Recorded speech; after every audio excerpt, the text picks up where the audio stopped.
do crossover, and they are critical darlings, showered with awards from the Academy. Blood Simple was one of the most audacious debut movies of the 80s. It's an update of film noir, detective story, shadowy characters, a femme fatale,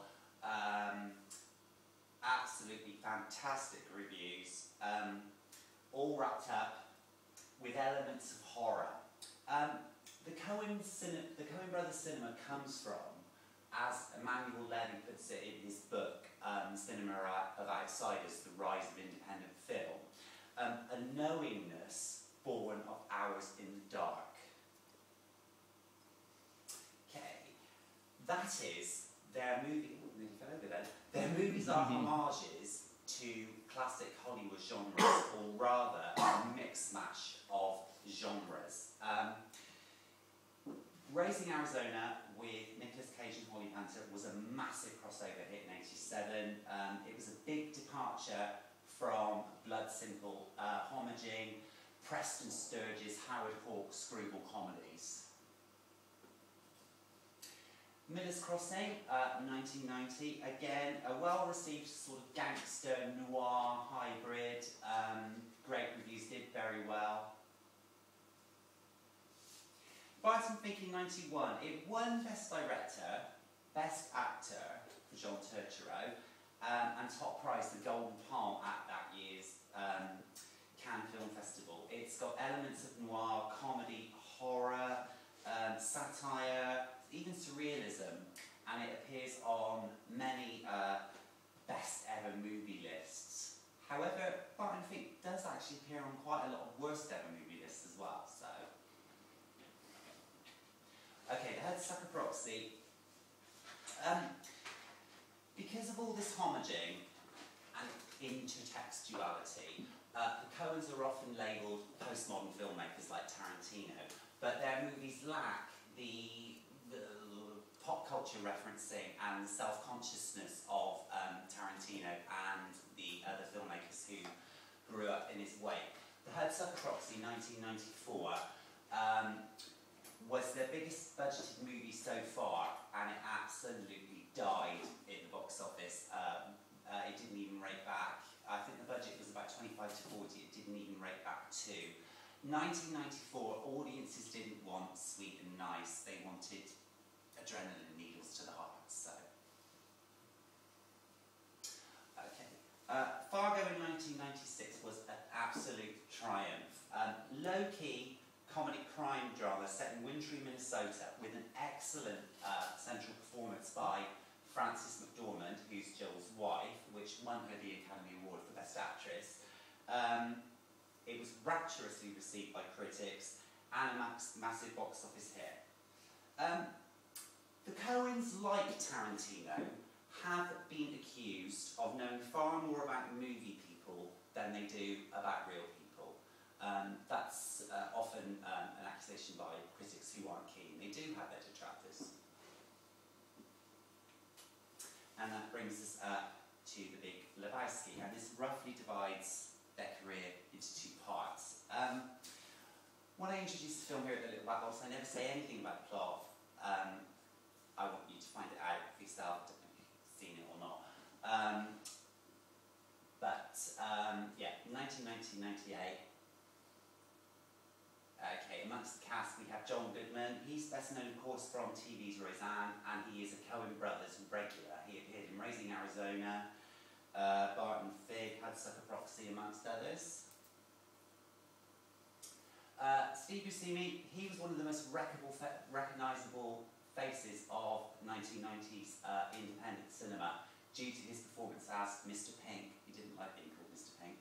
In Tarantino's Reservoir Dogs. He's playing very much against type here. And Julianne Moore. Julianne Moore, one of the greatest actresses of our generation. She'd been obviously working since the 80s. She came to attention in 1994's Shortcuts, Robert Altman, and then did a lot of independent films. The year before, she received her first of many Oscar nominations for playing the porn queen Amber Waves in Boogie Nights. There's only one real star of The Big Lebowski, and that is Jeff Bridges. Here at 22, not actually his debut role, but the role that earned him his first of 8 Oscar nominations, The Last Picture Show. Bridges comes from an acting dynasty. His father, of course, is Lloyd, and his brother is Beau. He could have had a career like Harrison Ford. Certainly good looking enough, certainly talented enough. But Starman was one of the most underrated movies of the 80s, an excellent film. He chose instead to work on his craft. He didn't go the blockbuster route, and the blockbusters he did appear in, like the 1976 remake of King Kong, were disasters. All these movies were great hits. Very, very famously, him and Michelle Pfeiffer had a sex scene in The Fabulous Baker Boys, which is notable because at the time when all stars were taking their clothes off, they keep their clothes on, and it's one of the most very erotic scenes in modern cinema. Fisher King, again, another excellent film.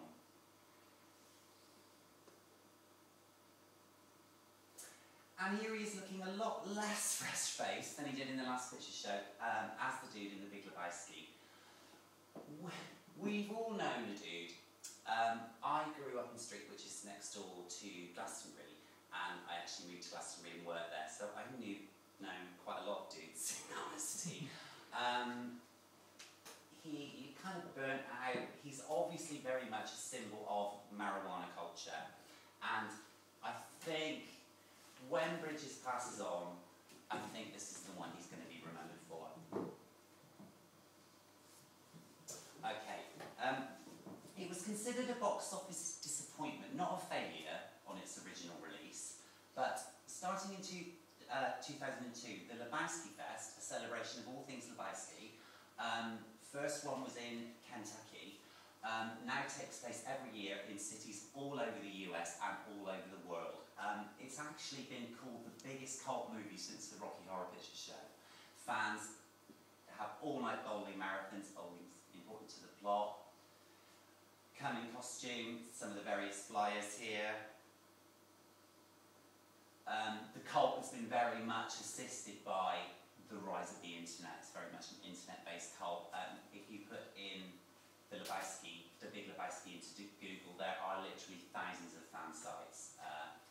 Somewhere there, as you see, as Jeff Bridges. And Jeff Bridges himself, in 2005, attended the festival, and indeed all the other big stars have attended it around the world as well. They're very proud of it.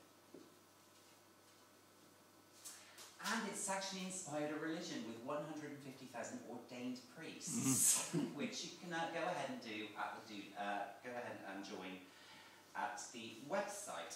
Its official name is the Church of the Latter-day Dude. It takes its cue from Chinese Taoism. Its followers instruct others to just take it easy, man. Kick back with some friends and smoke soda.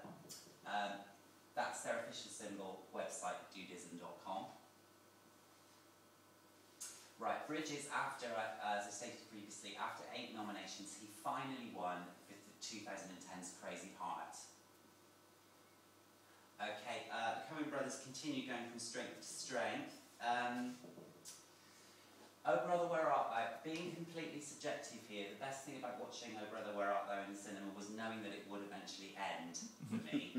The Man Who Wasn't There, I think, is probably one of their best movies. It's a more sombre piece than the others. These are just a few of their movies that bring us up to the present day. They obviously started to attract bigger names, and they actually started to become a little bit more commercial. That is actually aiming for the commercial market.